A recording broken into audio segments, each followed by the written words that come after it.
ধন্যবাদ তমা আপনাকে। আমি চট্টগ্রাম মেডিকেলে আছি।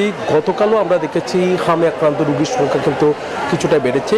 আজও কিছুক্ষণ আগে আমরা দেখতে পাচ্ছি এখানে রোগী কিন্তু আসতে শুরু করেছে। তাহলে বুঝতে পারছেন যে চট্টগ্রাম মেডিকেলে আমরা দেখতে পাচ্ছি যে দুটি ওয়ার্ড কিন্তু ঘোষণা করা হয়েছে, দুটি ওয়ার্ড খোলা হয়েছে হামে আক্রান্ত রোগীদের জন্য।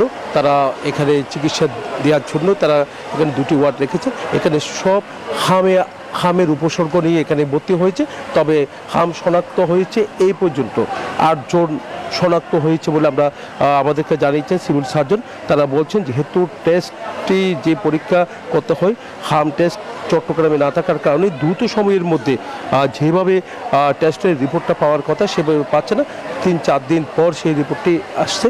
তো এ কারণে কিন্তু আসলে হামে আক্রান্ত হলেও দ্রুত চিকিৎসা দিতে চাইলে কিন্তু সেভাবে দিতে পারছে না বলে আমাদেরকে জানিয়েছেন। এদিকে সিভিল সার্জন বলছেন দ্রুত সময়ের মধ্যে কিন্তু চট্টগ্রামে হাম টেস্টের ল্যাব খোলার জন্য তারা চেষ্টা করছেন। একই সাথে যেহেতু রোগীর চাপ কিছুটা বেড়েছে, তো তার কারণে চট্টগ্রাম মেডিকেল যেহেতু সরকারি হাসপাতাল কম খরচে এখানে চিকিৎসা পায়, তার কারণে এখানে সবার লক্ষ্য কিন্তু চট্টগ্রাম মেডিকেল। এখানে যারা এসেছেন তাদের সাথে আমরা কথা বলেছি। তারা যেমনটা জানিয়েছেন যে এখানে চিকিৎসার ক্ষেত্রে তেমন কোনো ত্রুটি নেই। এখানে যারা রোগী রয়েছে তাদেরও কিন্তু রয়েছে আবার নানা অভিযোগ তারা আমাদেরকে করছেন। তো সব মিলে বলা যায় চিকিৎসা চলছে এখানে।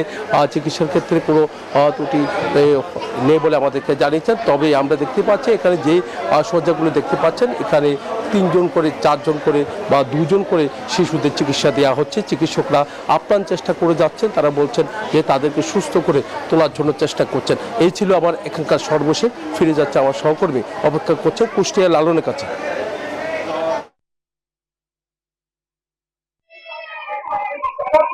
ধন্যবাদ জয়। আপনি চট্টগ্রাম থেকে যেমনটি জানাচ্ছিলেন, কুষ্টিয়ার চিত্র যদি একটু বলি, আমি এই মুহূর্তে রয়েছি কুষ্টিয়া সদর হাসপাতালে। সদর হাসপাতালে একটি ওয়ার্ডকে হাম ডেডিকেটেড ওয়ার্ড হিসেবে ঘোষণা করেছে কর্তৃপক্ষ, হাসপাতাল কর্তৃপক্ষ। এবং সেই ওয়ার্ডেই কিন্তু আসলে যারা হামের উপসর্গ নিয়ে হাসপাতালে চিকিৎসা নিতে আসছেন বা ভর্তি হচ্ছেন তাদেরকে এই ওয়ার্ডে রেখে কিন্তু চিকিৎসা দেওয়া হচ্ছে। আমি চিকিৎসকদের সাথে কথা বলে যতটুকু জেনেছি তারা বলছেন যে জেলায় এ পর্যন্ত একজন রোগী মারা গেছে হামে আক্রান্ত হয়ে। তাকে ঢাকাতে রেফার করা হয়েছিল। রেফার করার পরে ঢাকাতে তার মৃত্যু হয়। এরপরে কিন্তু আসলে কুষ্টিয়াতে আক্রান্ত কোনো রোগীর মৃত্যুর রেকর্ড কিন্তু আসলে এখন পর্যন্ত আসলে সংরক্ষিত হয়নি। আমি জেলা সিভিল সার্জনের সাথে কথা বলেছি।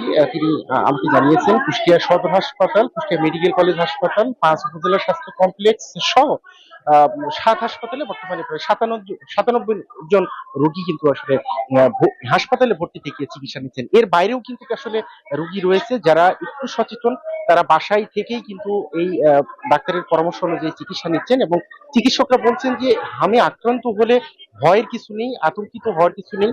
বিশেষজ্ঞ চিকিৎসকের শরণাপন্ন হলে এবং চিকিৎসকের নির্দেশনা মোতাবেক গাইডলাইন মেনে চললে কিন্তু হাম থেকে পুরোপুরি সম্পূর্ণভাবে আসলে সুস্থ হওয়া সম্ভব।